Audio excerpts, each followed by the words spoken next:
جی بالکل جی، ہمارے ارباب اختیار کو 27 رمضان کو بھی روحانی طور پہ، میں کہتا ہوں کہ 14 اگست کو آپ مادی طور پہ جشن آزادی منائیں،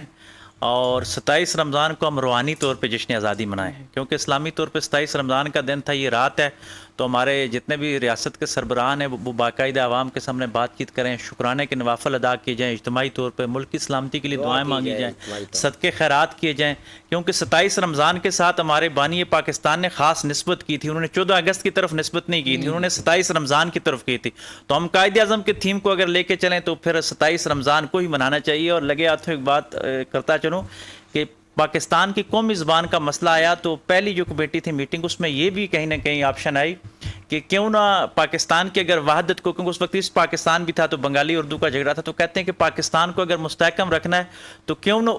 عربی کو ہم قومی زبان قرار دے دیں۔ سبحان اللہ۔ اور میں سمجھتا ہوں اگر یہ فیصلہ ہو جاتا تو پاکستان بہت ساری فرقہ واریت سے نکل جاتا، آج ہر بندہ عربی لکھ لیتا، عربی سمجھ لیتا، اور ہم بہت سارے خود کفیل ہو جاتے۔ بہرحال ابھی ہماری قومی زبان اردو ہے، وہ بھی اسلام مجھے کی نا تیسری ایک بڑی بات زبان ہے۔ سمجھ نہیں آتی کہ جو سازشی ہیں ہمارے خلاف سازش بھی کرتے رہتے ہیں اور خود ترقی بھی کرتے